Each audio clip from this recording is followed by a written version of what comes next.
Good morning, Har Har Mahadev. સ્વાગત છે મારા નવા બ્લોગમાં. તો ગાઈસ જુઓ, કચરા પોતું થઈ જવાની તૈયારી છે. વાસણ આચાલે ઉટકી દીધા છે, બરોબર. રસોડું પણ સાફ થઈ ગયું છે. તો ગાઈસ આજ તો બિટ્ટુ ઘેર હતી અને બે બુનો ઘેર હોય એટલે મારા ભાગમાં ખાસ કોમ ના આવે. મારા ભાગમાં કપડો ધોવાનું, બાથરૂમ ધોવાનું ને એવું બધું હોય તો મારું કોમ પતી ગયું. તો આચલને દાળ વઘારતા નહીં આવડતું. આજે અમારે બનાવવાની છે અડદની દાળ. તો હું અડદની દાળ પહેલાં કસૂરી મેથી નાખીને પેલામાં લસણ ને મરચાં અને ટોમેટું ને બધું ભેગું જ કરીને કરી દીધું. એક હંગાત જ ક્રશ કરી નાખ્યું. મસાલો બધું મરચું, મીઠું, હળદર. મીઠું ને હળદર તો નાખેલી જ હતી દાળ બફાતી વખત, તોય પણ ફેરથી થોડું થોડું બધા મસાલા નાખ્યા અને આ દાળ વઘારી દીધી. દાળ વઘારી દીધી હ. મસાલો ના બળે એટલા માટે મેં થોડું પાણી નાખ્યું હતું. બસ તો દાળ તૈયાર થઈ ગઈ છે. કારણ કે ક્રિશુભાઈને અમારો ટાઈમ ખાવા જુઓ. બીજું બધું અમે કોમ સાઈડમાં મૂકીએ તો ચાલે, પણ કૃષ્ણ અમારા ટાઈમ ખાવા આલવું પડે. તો આ બાજુ દાળ થાય છે અને આ બાજુ મારે એક બાજરીનો રોટલો મારા એકલી માટે બીટું હું બે ખાઈએ છે. તો બાજરીનો રોટલો બનાવી દઈએ. અડદની દાળ ને બાજરીના રોટલા. કારણ કે આજ શનિવાર હતો ને એટલે શનિવારના તો અમારા ઘરમાં ખાસ કરીને તો અડદની દાળ જો દાળો તો હોય જ છે અવારનવાર, પણ શનિવારના દાડા અમારે અડદની દાળ હોય. કાલ દાળ ઢોકળી હશે. આ બધું બધેલું જ છે અમારે. રવિવારે દાળ ઢોકળી બનાવવાની, શનિવારે અડદની દાળ બનાવવાની, આવું બધું. અને રાતે શાક બનાવીએ. બપોરના ટાઈમમાં ગમે તે એકાદી દાળ થઈ જાય. કારણ કે બે ટાઈમ શાકનો મેળ નહીં પડતો. બે ટાઈમ શું શાક બનાવવાનું? એક ટાઈમ હોય તો ખેડો કે ગમે તે કોક શાક બનાવીએ, અને દાળ શાક વગર તો કોઈ આપણને ખાવા ભાવે નહીં. એટલે એક ટાઈમ અમે પેલી તુવેરની દાળ ભાત બનાવીએ, જોડે શાક બનાવવું પડે અને બધું થાય. એના કરતાં તો મને તો આ જ ગમે કે ગમે તે એકાદી દાળ બનાવી દેવાની. પણ અમારે શનિવારે અમે અડદની દાળ બોધેલી હોય. શનિવારે અડદની દાળ કરીએ અને રોટલા અને રોટલી.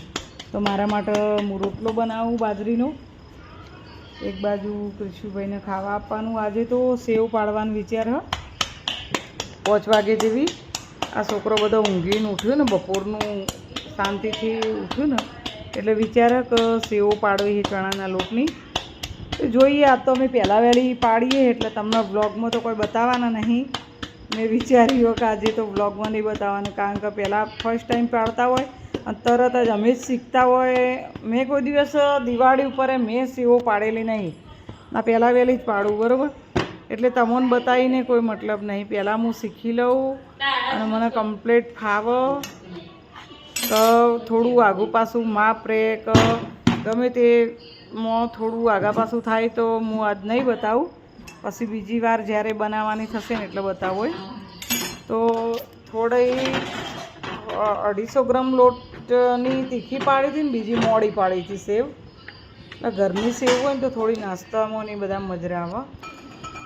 તો માનસીનો બ્લોગ ને મારો બે ભેગો થઈ જાય. માનસીનો બ્લોગ છે, માનસીને પેલું આજે કેસેટ જોવરાવાની હોય છે ને, તો હવે માનસીબેનના લગ્ન ચાલુ થશે અને લગ્નનો ભાગ આવશે. તો કાંઈ જોવાનું ભૂલતા નહીં. આ જે મારો આર્યો બ્લોગ જોતા હોય ને, તો હું આજે 2 બ્લોગ મૂકવાની છું એક સાથે.